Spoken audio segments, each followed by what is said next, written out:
Hi friends, దీక్షి kitchen. ఈరోజు మనం చేయబోయే recipe egg masala curry. Stove ముట్టించుకొని బాయిల్ పెట్టుకొని దాంట్లో వాటర్ పోసుకోవాలి. వాటర్ పోసుకున్న తర్వాత ఎగ్స్ వేసుకోవాలి. దాంట్లో ఎగ్స్ వేసుకొని ఉడికిన తర్వాత తీసి పక్కకు పెట్టుకోవాలి, చల్లారాలి. దాని తర్వాత పొట్టు తీసుకొని ఒక ప్లేట్లో పెట్టుకోవాలి. పెట్టుకున్న తర్వాత ఇట్లా స్పూన్ చాక్తోని కాట్లు పెట్టుకోవాలి. తర్వాత ఇంకొక ప్యాన్ తీసుకొని దాంట్లో పల్లీలు, ధనియాలు, జీలకర్ర వేసుకోవాలి. వేసుకొని ఒకసారి కలుపుకోవాలి. దాని తర్వాత కొన్ని నువ్వులు తీసుకొని వేసుకోవాలి. అది కూడా కలుపుకొని కొంచెం ఫ్రై అయిన తర్వాత పక్కకు తీసి పెట్టుకోవాలి. ఇందులో కొంచెం ఆయిల్ పోసుకొని ఉల్లిగడ్డ, కరివేపాకు వేసుకొని కొంచెం ఫ్రై చేసుకోవాలి. ఈ పల్లీలది ఇది కొంచెం పొడిలా పేస్ట్ చేసుకోవాలి, పౌడర్లా చేసుకోవాలి. దాని తర్వాత ఇందాక ఆనియన్, కరివేపాకు ఫ్రై చేసుకుంది ఇందులో యాడ్ చేసుకోవాలి. మళ్ళీ ఒకసారి కడాయి పెట్టుకొని దాంట్లో పసుపు,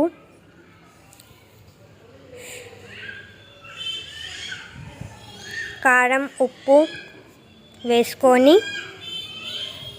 ఒకసారి కలుపుకోవాలి. కలుపుకున్న తర్వాత ఒక్కొక్క గుడ్డుని వేసుకొని మనం ఫ్రై చేసుకోవాలి.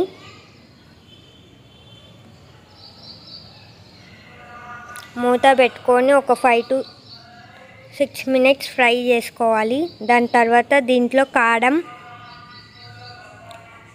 2 tablespoon కారం, పసుపు, 1 tablespoon సాల్ట్ వేసుకోవాలి. చింతపండు వేసుకోవాలి, కొంచెం చింతపండు వాటర్.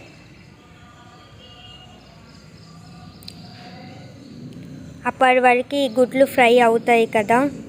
ఫ్రై అయిన తర్వాత తీసి పక్కకు పెట్టుకోవాలి. అదే ప్యాన్లో కొంచెం ఇది మిక్సీ చేసి పెట్టుకోవాలి.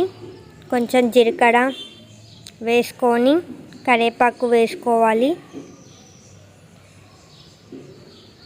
ఇందాక మిక్సీ చేసి పెట్టుకున్న పేస్ట్ ఇందులో యాడ్ చేసుకోవాలి. కొన్ని వాటర్ పోసుకోవాలి. కారం, మీకు కారం సరిపోతే ఇందులో కొంచెం యాడ్ చేసుకోవచ్చు. ఎగ్ మసాలా వేసుకోవాలి, బిర్యానీ ఆకు వేసుకోవాలి, కసూరి మెంతి వేసుకోవాలి. అంతా ఒకసారి కలుపుకోవాలి. కలుపుకున్నాక ఒక పొంగు వచ్చే వరకు ఇట్లా మసలబెట్టుకోవాలి. మూత పెట్టి మసలబెట్టుకోవాలి. ఒక 2 minutes మసలబెట్టుకొని దాని తర్వాత ఇలా మసిలిన తర్వాత మళ్ళీ ఒక గుడ్లు వేసుకోవాలి. ఒక్కొక్కటి ఇందాక ఫ్రై చేసిన గుడ్లు ఇందులో వేసుకోవాలి. వేసుకొని కొంచెం కొత్తిమీరని వేసుకోవాలి. ఈ వీడియో మీకు నచ్చితే లైక్ చేయండి, షేర్ చేయండి, సబ్స్క్రైబ్ చేయండి, కామెంట్ చేయండి. Please support my YouTube channel. బయోలో లింక్ ఇచ్చాను, ఆ ఛానల్ని కూడా సబ్స్క్రైబ్ చేసుకోండి.